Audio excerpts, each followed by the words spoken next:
Hello friends, study with Rajiv में आपका स्वागत है। हम लोग लूसेंट ऑब्जेक्टिव से पढ़ेंगे आज के वीडियो में महाजनपद काल। तो चलिए फटाफट देखते हैं, इसका रिवीजन करते हैं क्या क्या इंपॉर्टेंट क्वेश्चन इसका दिया हुआ है।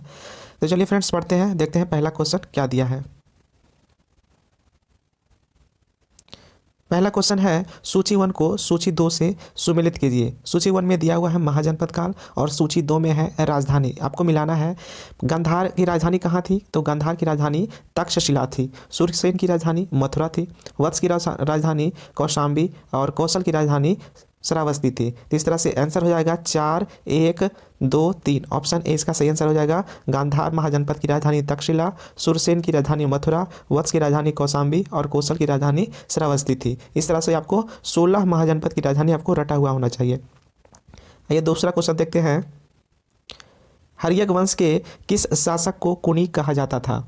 आंसर हो जाएगा ऑप्शन नंबर सी, अजातशत्रु को। इस तरह से क्वेश्चन पूछा जाता है फ्रेंड्स कि कुनिक किसका उपनाम था। तो आपको याद रखना है, कुनिक के नाम से किसे जाना जाता था? अजातशत्रु को जाना जाता था। किस शासक ने गंगा एवं सोन नदियों के संगम पर पाटलिपुत्र नामक नगर की स्थापना किया था? आंसर हो जाएगा ऑप्शन नंबर बी, उदयन ने। पाटलिपुत्र नगर की स्थापना किसने किया था? याद रखिएगा, हर्यक वंश का शासक उदयन ने। अगला प्रश्न है, शिशुनाग वंश का वह कौन सा शासक था जिसके समय में वैशाली में द्वितीय बौद्ध संगीति का आयोजन किया गया? उसे काकवर्ण के नाम से भी जाना जाता है। आंसर हो जाएगा ऑप्शन नंबर बी, कालाशोक के समय में। द्वितीय बौद्ध संगीति का आयोजन किसके समय काल में हुआ था? तो याद रखिएगा, कालाशोक के समय में हुआ था। कालाशोक शिशुनाग वंश का शासक था जिसका उपनाम क्या था? तो याद रखिएगा, कालाशोक को काकवर्ण के नाम से भी जाना जाता था। क्वेश्चन नंबर 5 है, 323 ईसा पूर्व में सिकंदर महान की मृत्यु कहाँ हुई थी? आंसर हो जाएगा ऑप्शन नंबर बी, बेबीलोन में। सिकंदर की मृत्यु कहाँ हुई थी? तो याद रखिएगा, बेबीलोन में 323 ईसा पूर्व में हुई थी। अगला प्रश्न है, सिकंदर महान एवं पोरस या पुरु की सेनाओं ने निम्नलिखित में से किस नदी के आमने सामने वाले तटों पर पड़ाव डाला हुआ था? आंसर हो जाएगा ऑप्शन नंबर बी, झेलम नदी के तट पर। क्वेश्चन नंबर 7 है, किस प्रकार का मृदभांड या पॉटरी भारत में द्वितीय नगरीकरण या शहरीकरण के प्रारंभ का प्रतीक माना गया है? आंसर हो जाएगा ऑप्शन नंबर सी, उत्तरी काले पॉलिशकृत बर्तन को द्वितीय नगरीकरण या शहरीकरण के प्रारंभिक प्रतीक माना गया है। अगला प्रश्न है क्वेश्चन नंबर 8, पाली ग्रंथों में गांव के मुखिया को क्या कहा गया है? आंसर हो जाएगा ऑप्शन नंबर सी, भोजक या ग्राम भोजक। पाली ग्रंथों में गांव के मुखिया को भोजक या ग्राम भोजक कहा गया है। अगला प्रश्न है क्वेश्चन नंबर 9, उज्जैन का प्राचीन नाम क्या था? आंसर है अवंतिका। उज्जैन का प्राचीन नाम अवंतिका था। नंद वंश का संस्थापक कौन था? आंसर हो जाएगा महापद्मनंद। नंद वंश का संस्थापक महापद्मनंद था। क्वेश्चन नंबर 11 है, ग्रीक या यूनानी लेखकों द्वारा किसे अग्रमीज या जैंट्रमीज कहा गया है? आंसर हो जाएगा ऑप्शन नंबर डी, घनानंद को। अग्रमीज या जैंट्रमीज किसे कहा गया है? याद रखिएगा, घनानंद को कहा गया है। अगला प्रश्न है, प्राचीन भारत में पहला विदेशी आक्रमण किसके द्वारा किया गया था? आंसर है ईरानियों के द्वारा। प्राचीन भारत में पहला विदेशी आक्रमण ईरानियों के द्वारा किया गया था। प्राचीन भारत में दूसरा विदेशी आक्रमण एवं पहला यूरोपीय आक्रमण किनके द्वारा किया गया था? आंसर हो जाएगा ऑप्शन नंबर बी, यूनानियों के द्वारा। सबसे पहले भारत पर आक्रमण किसने किया था? तो याद रखिएगा, ईरानियों ने किया था और दूसरा आक्रमण भारत पर यूनानियों ने किया था। क्वेश्चन नंबर 14 है, ईरान के हखमनी वंश के किस शासक ने भारतीय भूभाग को जीतने के बाद उसे फारस साम्राज्य का 20वां प्रांत या छत्रपी बनाया था?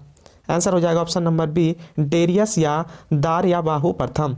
ईरान के हखमनी वंश के डेरियस या दार्याबाहु प्रथम ने भारतीय भूभाग को जीतने के बाद उसे फारस साम्राज्य का 20वां प्रांत बनाया था। अगला प्रश्न है, हाइडेस्पेस या वितस्तता का युद्ध 326 बीसी पूर्व में किन किन शासकों के बीच में हुआ था? आंसर हो जाएगा ऑप्शन नंबर ए, सिकंदर एवं पोरस के बीच में। हाइडेस्पेस या वितस्ता का युद्ध किसके बीच में हुआ था? तो याद रखिएगा, सिकंदर एवं पोरस के बीच 326 ईसा पूर्व में हुआ था। हाइडेस्पेस या वितस्ता का आधुनिक नाम क्या है? तो याद रखिएगा, झेलम नदी नाम है। अगला प्रश्न है, सिकंदर ने भारत पर कब आक्रमण किया था? आंसर हो जाएगा ऑप्शन नंबर ए, 326 ईसा पूर्व में। सिकंदर भारत पर आक्रमण 326 ईसा पूर्व में किया था। अगला प्रश्न है, सुमेलित करना है सूची 1 को सूची 2 से। सूची 1 में शासक दिया है और सूची 2 में वंश दिया हुआ है। बिंबिसार किस वंश का था? आंसर हो जाएगा ऑप्शन नंबर हर्यक वंश का, बिंबिसार हर्यक वंश का शासक था। कालाशोक जो था शिशुनाग वंश का था। महापद्मनंद नंद वंश का था। और बिंदुसार मौर्य वंश का था। इस तरह से ऑप्शन इसका हो जाएगा ऑप्शन नंबर बी इसका सही आंसर हो जाएगा। अगला प्रश्न है, मिलान करना है। सूची 1 में महाजनपद दिया हुआ है और सूची 2 में उसका आधुनिक क्षेत्र दिया हुआ है। पहला है मगध महाजनपद। मगध महाजनपद का आधुनिक क्षेत्र कौन सा है? तो याद रखिएगा पटना गया वाला क्षेत्र जो है मगध महाजनपद में आता है। वत्स कहाँ आता है? तो वत्स का आधुनिक क्षेत्र है इलाहाबाद। कौशल का आधुनिक क्षेत्र कौन सा है? अवध। और अवंती का आधुनिक क्षेत्र है मालवा। ऑप्शन ए इसका सही आंसर हो जाएगा। मगध की प्रथम राजधानी कौन सी थी? आंसर है ऑप्शन नंबर सी गिरिव्रज या राजगिरी। मगध की प्रथम राजधानी गिरिव्रज या राजगिरी थी। अगला प्रश्न है, किस शासक द्वारा सर्वप्रथम पाटलिपुत्र का राजधानी के रूप में चयन किया गया था? आंसर है ऑप्शन नंबर सी उदयीन के द्वारा। 16 महाजनपदों की सूची कहाँ उपलब्ध है? आंसर हो जाएगा ऑप्शन नंबर बी अंगुत्तर निकाय में। 16 महाजनपदों की सूची कहाँ है? तो याद रखिएगा अंगुत्तर निकाय में है। अगला प्रश्न है, निम्नलिखित में से मगध का कौन सा राजा सिकंदर महान का समकालीन था? Answer option number B Ghananand. Sikandar के समकालीन कौन था? तो याद रखिएगा नंद वंश के शासक घनानंद था। अगला प्रश्न है, प्रथम मगध साम्राज्य का उत्कर्ष किस सदी में हुआ था? आंसर है 6ठी सदी ईसा पूर्व में। प्रथम मगध साम्राज्य का उत्कर्ष 6ठी सदी ईसा पूर्व में हुआ था। सिकंदर की भारत में सफलता के निम्न कारण थे। कौन कौन से कारण थे? आंसर हो जाएगा सभी। भारत में तब कोई केंद्रीय सत्ता नहीं थी। उसकी सेना श्रेष्ठ प्रकार की थी। उसे देशद्रोही भारतीय शासकों का सहयोग मिला। वह एक अच्छा प्रशासक था। ये सभी कारण था सिकंदर की भारत में सफलता के, ये सभी कारण थे। अगला प्रश्न है, सूची 1 को सूची 2 से मिलाना है। इधर राजा दिया हुआ है सूची 1 में और सूची 2 में उसके राज्य दिए हुए हैं। तब प्रद्योत कहाँ के राजा थे? ये हो जाएगा अवंती के। उदयीन कहाँ के थे? तो उदयीन जो थे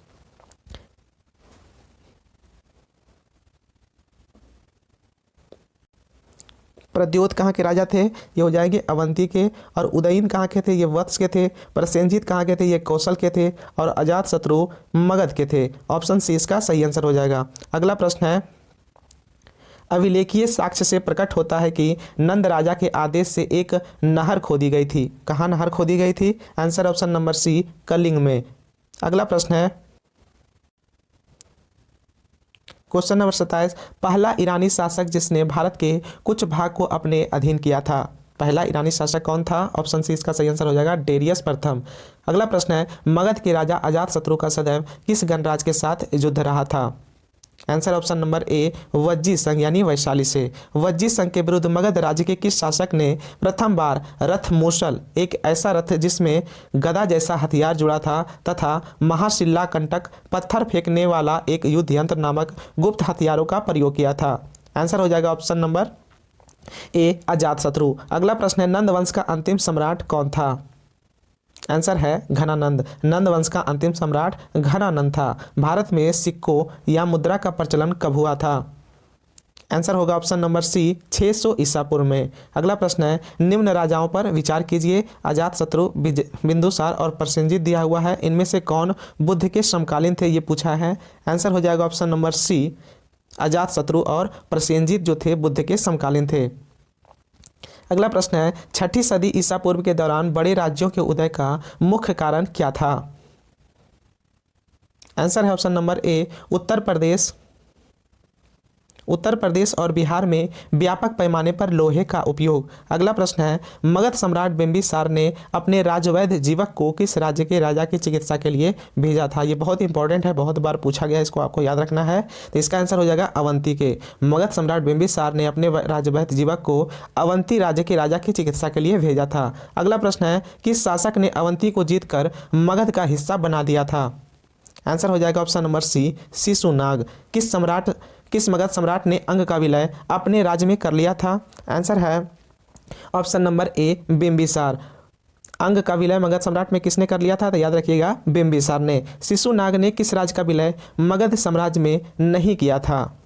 answer option number D Kashi. Shishunaga ने किस राज्य का विलय मगध साम्राज्य में नहीं किया था? तो याद रखिएगा काशी का। काशी और लिच्छवी का विलय मगध साम्राज्य में किसने किया था? आंसर हो जाएगा option number B Ajatashatru. Kashi और लिच्छवी को मगध साम्राज्य में किसने मिलाया था? तो याद रखिएगा अजातशत्रु। अगला प्रश्न है क्वेश्चन नंबर 39, मगध साम्राज्य के बारे में कौन सही नहीं है? इसका आंसर हो जाएगा ऑप्शन नंबर डी, इसमें से सभी सही है। पुराणों एवं महाकाव्यों के अनुसार इसकी स्थापना बृहद्रथ ने की है। महापद्मनंद ने इसे सर्वाधिक विस्तार प्रदान किया एवं सर्वछत्रांतक क्षत्रियों का अंत करने वाला एवं एकराट की उपाधि धारण किया। गिरिव राजगिरी पाटलिपुत्र एवं वैशाली क्रमशः इसकी 4 राजधानियां बनी थी। अगला प्रश्न है, सिकंदर के आक्रमण के समय उत्तर भारत पर निम्नलिखित राजवंशों में से किस एक का शासन था? आंसर हो जाएगा ऑप्शन नंबर ए नंद वंश का। सिकंदर जब भारत पर आक्रमण किया था तो उत्तर भारत में किस राजवंश का शासन था? तो याद रखिएगा नंद वंश का शासन था और राजा घनानंद था। निम्नलिखित में से कौन सा एक ईसा पूर्व 6वीं सदी में प्रारंभ में भारत का सर्वाधिक शक्तिशाली नगर राज्य था? Answer option number D Magadh. 42वां क्वेश्चन है, निम्नलिखित में से कौन कौन से भारत पर ईरानी आक्रमण के प्रभाव के रूप में माना जाता है? आंसर हो जाएगा ऑप्शन नंबर डी सभी। खरोष्टी लिपि का प्रचार, अभिलेख उत्कीर्ण करने की कला का प्रचार, ईरानियों की छत्र प्रणाली का प्रचार और घंटा आकार के गुंबज की कला का प्रचार, अस्त्री अंगरक्षकों की नियुक्ति, ये सब सभी इसके प्रभाव के रूप में माना जाता है। अगला प्रश्न है, निम्न में से कौन सा एक सिकंदर के आक्रमण का प्रभाव नहीं था? आंसर हो जाएगा ऑप्शन नंबर डी, उसने भारत को ईरान की रियासत बनाया था, ये गलत है। उसके आक्रमण का प्रभाव था कि इस आक्रमण ने भारत और यूनान के बीच प्रत्यक्ष संपर्क स्थापित करवाया था। इस आक्रमण ने पश्चिमोत्तर भारत में यूनानियों की स्थापना का मार्ग प्रशस्त किया। सिकंदर अनेक उपनिवेशों की स्थापना के लिए उत्तरदायी था। ये सब सही था, लेकिन ये ऑप्शन डी इसका सही नहीं है। अगला प्रश्न है, निम्नलिखित में से किस राज्य में गणतंत्रात्मक शासन व्यवस्था नहीं थी? आंसर हो जाएगा ऑप्शन नंबर डी, मगध में गणतंत्रात्मक शासन व्यवस्था नहीं थी। बाकी कपिलवस्तु के शाक्य, कुशीनगर के मल्ल और वैशाली के लिच्छवी में गणतंत्रात्मक शासन व्यवस्था थी। अगला प्रश्न है, निम्नलिखित में से किसे सेनिया नियमित और अस्थायी सेना रखने वाला कहा जाता है? आंसर हो जाएगा ऑप्शन नंबर ए बिंबिसार को। बिंबिसार को सेनिया कहा जाता है। निम्नलिखित में से किसे उग्रसेन भयानक सेना का स्वामी कहा जाता था? आंसर है ऑप्शन नंबर ए महापद्मानंद को। डेरियस या दार बाहु प्रथम ने 516 बीसी में सिंधु के तटवर्ती भूभाग को जीतकर उसे ईरान का 20वां क्षत्रपी या प्रांत बनाया। उससे कितना राजस्व प्राप्त होता था? आंसर हो जाएगा ऑप्शन नंबर ए 307 टैलेंट। निम्नलिखित में से कौन सिकंदर के साथ भारत आने वाला इतिहासकार नहीं था? आंसर है ऑप्शन नंबर डी हेरोडोटस। बाकी ये सब जो निरियाकस, एनासिक्रेटिस और एरिस्टोबुलस, ये सब सिकंदर के साथ भारत आने वाला इतिहासकार था। हेरोडोटस सिकंदर के साथ नहीं आया था। अगला प्रश्न है, महाजनपद काल में श्रेणियों के संचालक को क्या कहा जाता था? आंसर ऑप्शन नंबर ए श्रेष्ठीन कहा जाता था। महाजनपद काल में श्रेणियों के संचालक को श्रेष्ठीन कहा जाता था। गृहपति का क्या अर्थ होता है? आंसर है धनी किसान। गृहपति का अर्थ धनी किसान होता है। अगला प्रश्न है, सूची 1 को सूची 2 से मिलाना है। सूची 1 में दिया हुआ है राजा और सूची 2 में उसके राज्य दिया हुआ है। अष्टकुलक, अष्टकुलक का संबंध किससे है? तो परामर्शदायी संस्था से है। महामात्र का संबंध किससे है? तो याद रखिएगा उच्च कोटि के अधिकारी से है। और आगे देखते हैं हम लोग, बल्ली साधक का संबंध किससे है? तो बल्ली साधक का संबंध है किसानों से कर वसूलने वाला अधिकारी। शौलिकिक या शुल्काध्यक्ष का संबंध किससे है? तो इसका संबंध शिल्पियों व व्यापारियों से शुल्क या चुंगी वसूलने वाले अधिकारी से है। आंसर ए इसका सही आंसर हो जाएगा। अगला प्रश्न है, मगध के किस प्रारंभिक शासक ने राज्यरोहण के लिए अपने पिता की हत्या की एवं इसी कारणवश अपने पुत्र द्वारा मारा गया था? आंसर हो जाएगा ऑप्शन नंबर बी अजातशत्रु। विश्व का पहला गणतंत्र वैशाली में किसके द्वारा स्थापित किया गया था? आंसर ऑप्शन नंबर डी लिच्छवियों के द्वारा।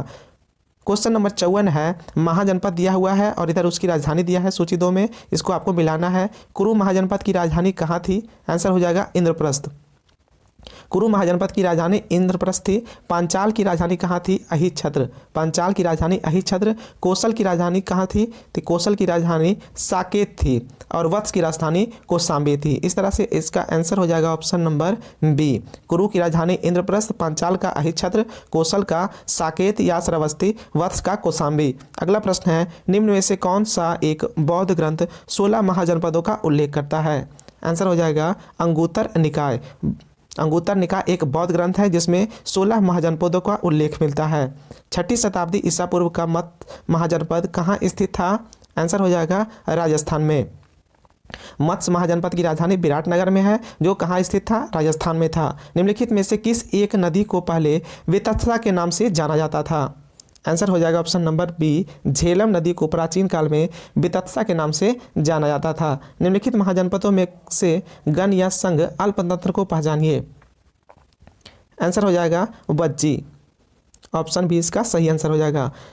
तो ये था हमारा महाजनपद काल के कुल 58 प्रश्न। मिलते हैं हम लोग नेक्स्ट वीडियो में, तब हम लोग पढ़ेंगे धार्मिक आंदोलन। तब तक के लिए जय हिंद। अगर वीडियो अच्छे लगे तो प्लीज़ लाइक एंड सब्सक्राइब कर लीजिएगा। कोई सुझाव हो तो कमेंट में ज़रूर बताइएगा।